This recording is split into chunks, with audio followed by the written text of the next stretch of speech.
स्वागत है एक बार फिर से ब्रेक के बाद 11 स्पेशल में। और अब बढ़ते आगे। चांडिल डैम के विस्थापित आज खाना बदोश वाली जिंदगी जी रहे हैं। दर्जनों परिवार आज एक स्कूल भवन में गुजारा करने को मजबूर है, जहां इनके लिए कोई सुविधा नहीं है। इन्हें ना तो अपने घर का मुआवजा मिला और ना ही जमीन मिली है जहां वे घर बनाकर रह सके। एक रिपोर्ट।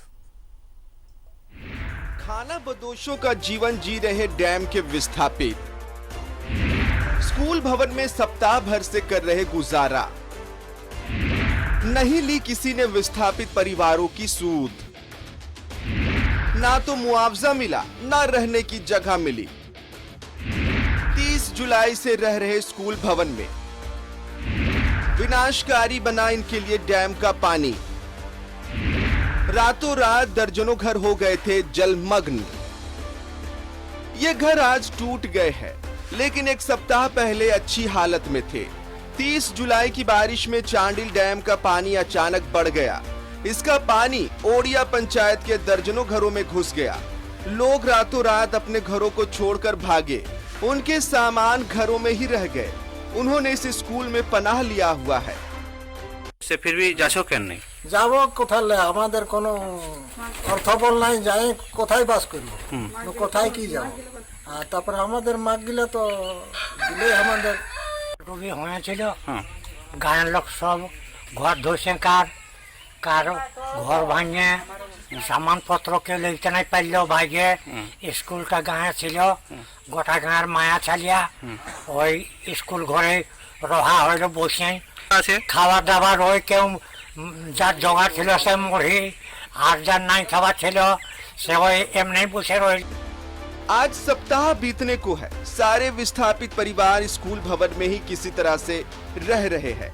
इनका आरोप है कि किसी ने इनकी मदद नहीं की, ना तो कोई देखने ही आया, ना तो इन्हें इनके घरों का मुआवजा मिला और ना ही कहीं जमीन ही मिली। बताइए। रात को अचानक पानी आ गया था। हम लोग सुबह सब भागे, बच्चा उच्चा लेके, सामान उमान लेके। ये घर सब पानी में आ गया तो सब लोग हम लोग भागे हैं। গেল আমি রাইতে জল সামাইলো কিছু বার করতে পারছি না। একটা ছাগল মরে গেল। হ্যাঁ, এতটুকু ছাপ ছিল এই ঘরের ঘরটায়। ওরা মানে ইয়া হইল চটাই রইলি। আমার খাবার দেওয়ারও কোনো নাই, কিছু নাই, টাকা পয়সা নাই, কোথায় যাবো? এই ছাটা বিমার আছে। भागे वहाँ से तो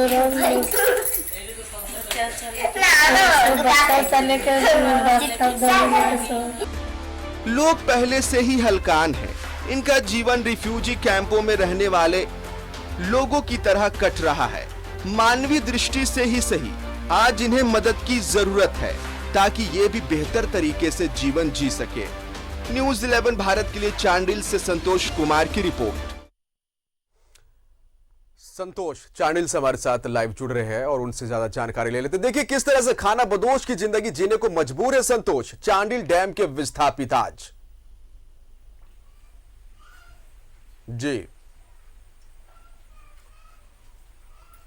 जी मैं आपको बताना चाहूँगा, ये जो चांडिल डैम है ईचागढ़ विधानसभा का, इसमें लगभग 84 जो मौजा है वो वहाँ के लोग विस्थापित हुए हैं और प्रभावित हुए हैं। ये डैम बन के लगभग 3 दशक पार हो चुके हैं, लेकिन अभी तक यहाँ का जो विस्थापित है उसको पूर्ण मुआवजा नहीं मिल पाया है और यहाँ के लोगों की हाल बहुत ही खराब है। मैं आपको बताना चाहूँगा कि यहाँ के जो वर्तमान स्थिति है, पिछले 30 तारीख को जो बारिश आई थी उसमें रातों रात लोगों के घर में पानी जम गया था। पानी जम जाने के बाद रातों रात घर धंसने लगा था और घर धंसने के बाद वो जो है लोग किसी तरह अपना जान बचाकर बाहर की ओर भागे थे। और अभी हालात ये है कि वो अपने सरकारी स्कूल में लोग रह रहे हैं, किसी तरह रह रहे हैं।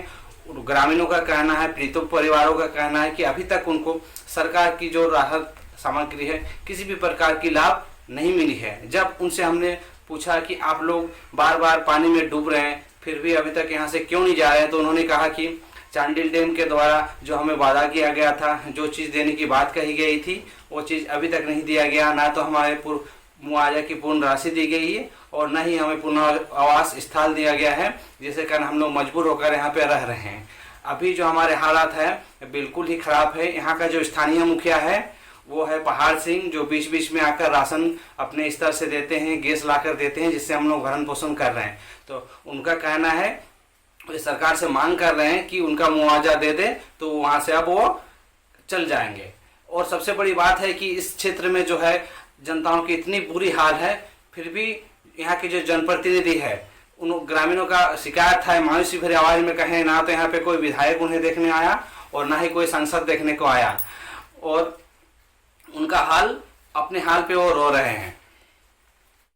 बहुत बहुत शुक्रिया आपका संतोष तमाम जानकारी के लिए। देखिए, चांडिल डैम के ये विस्थापित है और इस मानसून में जब बहुत बारिश हुई, डैम का जलस्तर बढ़ गया और खतरे को देखते हुए ये स्कूल में इन्होंने पनाह ली है।